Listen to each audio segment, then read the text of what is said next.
কক্সবাজারে টানা বৃষ্টি ও পাহাড় ধসে গেল ৫ দিনে ২৫ জনের মৃত্যু হয়েছে। বৃষ্টির কারণে মানবিক বিপর্যয়ে পড়েছেন কক্সবাজারের মানুষ। সহায় সম্বল হারিয়েছেন বহু মানুষ। কাজে যেতে পারছেন না শ্রমজীবীরা, ঘরে খাবার নেই। নিম্নবিত্ত প্রতিটি মানুষ যুদ্ধ করছে টানা বৃষ্টির সঙ্গে। কামরুল ইসলাম মিন্টুর প্রতিবেদন, ছবি তুলেছেন হেলাল উদ্দিন। প্রকৃতির এক নির্মম রূপ দেখছে কক্সবাজারবাসী। পাহাড়ের ঢলে টানা বৃষ্টিতে উলটপালট হয়ে গেছে বহু মানুষের সাজানো সংসার। যেখানে কদিন আগেও ছিল জীবনের চাঞ্চল্য, সেখানে এখন কেবলই কাদামাটি আর অথই পানি। মাত্র কয়েকদিনের ব্যবধানে পাহাড় ধসে আর বন্যার তীব্র স্রোতে প্রাণ হারিয়েছেন অন্তত ২২ জন। শুধু গত বাড়ি ন বাড়ি দুঃখী ন বাড়ি বাদ খাই বাড়ি ঠিকভাবে আর দুঃখ লান অথবা আজ বন্য ধরে মানে আর এখন কি করতে পারি। আমাদের এলাকায় প্রায় ২০০টির মতো ঘর আছে। অধিকাংশ ঘর প্রায় 90% ঘর ডুবে গেছে। জিনিসপাতি লইরে পানির অবস্থা দিন এখন সাপ বাড়ে। এখন এই অবস্থা থানা ফিনা লইরে বেশি কষ্টতে আছি, পয়েন্ট লইরে বেশি কষ্টতে আছি। শুধু স্বজন হারানোর বেদনাই নয়, তাদের বেঁচে থাকার লড়াইটাও এখন চরম দুঃসহ। চকরিয়া, পেকুয়া, রামু, উখিয়া ও টেকনাফের বিস্তীর্ণ এলাকা এখনো পানির নিচে। এর মধ্যে দেখা দিয়েছে পানি ও খাবার সংকট। দুর্গত এলাকায় শিশু খাদ্য ও চিকিৎসা সেবার ব্যবস্থা হয়নি। আরো ভয়াবহ পরিস্থিতি কৃষি নির্ভর এলাকাগুলোতে। ভেসে গেছে কৃষক পরিবারের ধান এবং গোয়ালের গরু। মাথা গোজার শেষ আশ্রয়টুকু নেই অনেকের। বেশি হইলে খেতে বেশিগুলি নষ্ট হয়ে যাবে। আমরা তো মনে করো এই ৬৫ মনে করো খেতে হলা করি চলে যায়। কিছু আছে না পানি হাজি আর শেষ বুঝা বাজু যে কাল আমার যাইছে ওই আর এলাকা সুবিধা দিয়েছে। সড়ক যোগাযোগ বন্ধ, বিদ্যুৎ নেই, সেলফোন নেটওয়ার্কেও বিপর্যয়। দুর্গত মানুষের অভিযোগ, নদী খাল দখলমুক্ত ও সময় মতো ড্রেজিং করলে এই দুর্যোগ হতো না। এখানে কলেজের চারপাশে পানি উঠছে, বিভিন্ন এলাকা ডুবে যাচ্ছে। এর মূলত কারণ হচ্ছে নদীগুলো খনন করে নাই।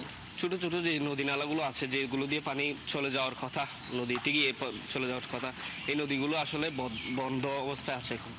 আর বন্ধ থাকার কারণে পানিগুলো কোথাও যেতেও পারছে না। আবহাওয়া অফিসের পূর্বাভাস বলছে এই অঞ্চলে বৃষ্টি থাকবে আরো ২ দিন। কামরুল ইসলাম মিন্টু, ৭১, কক্সবাজার। প্রায় এক যুগ পর ভয়াবহ বন্যার কবলে পার্বত্য জেলা বান্দরবান। লাখো মানুষ আছেন পানিবন্দী, ব্যাহত হচ্ছে যোগাযোগ ব্যবস্থা। দেখা দিয়েছে বিশুদ্ধ পানি, ওষুধ ও খাবারের তীব্র সংকট। মোহন ইসলামের প্রতিবেদন, ছবি তুলেছেন সার্জিল অন্তর। বন্যার পানি আর বৃষ্টি থেকে নবজাতক শিশুকে রক্ষার প্রাণপণ চেষ্টা। এক হাতে ছাতা, অন্য হাতে শিশুটিকে নিয়ে পানি ভেঙে লামার লাহিনজিরি বাজারে যাওয়ার চেষ্টা তাদের। দ্বীপের মতো মনে হলেও এটি লামার বর্তমান দৃশ্য। টানা বৃষ্টিতে এই পুরো এলাকাটি প্লাবিত হয়েছে। আমরা যে দিক দিয়ে নৌকা দিয়ে আসছি, এটা আসলে একটি আঞ্চলিক সড়ক।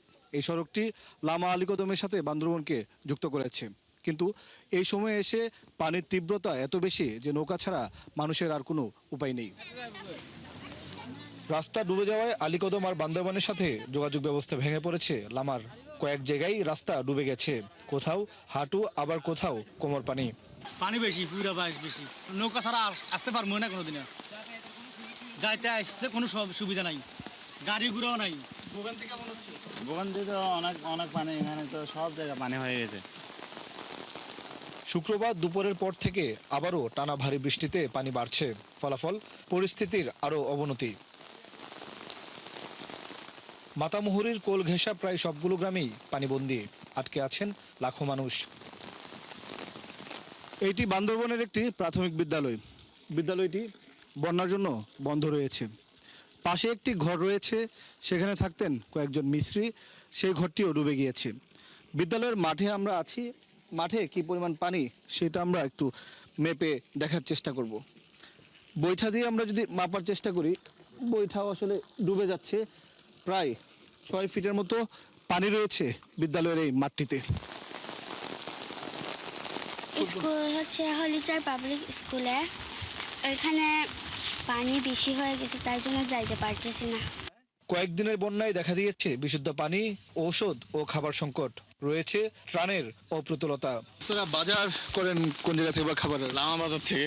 এগুলো সব লামা বাজার থেকে আমরা বাজার না লামা বাজার থেকে বাজার করতে পারতেছি না। তো বদ্ধবিটাতে পানি যখন আসে তাহলে আমাদের নৌকা দিয়ে যাতায়াত করতে হয়, তো বাজারে গেলে লাঞ্জিরে আনিয়ে দিতে হয়। তবে প্রশাসন থেকে মুড়ি ও পানিসহ শুকনো খাবার দেওয়া হচ্ছে বানবাসীদের। গত 3 দিনের ন্যায় আজকেও আমরা শুকনো খাবার দিচ্ছি, সাথে আমাদের খিচুড়ি চলতেছে। আমরা বিভিন্ন জায়গায় যেগুলো বন্যার্ত পানি দুর্গত যারা আছেন, অসহায় দরিদ্র পরিবারদের মাঝে আমাদের ত্রাণ বিতরণ অব্যাহত আছে। সবশেষ 2014 সালে এমন ভয়াবহ বন্যার শিকার হয়েছিল বান্দরবান। মোহন ইসলাম, 71, বান্দরবান।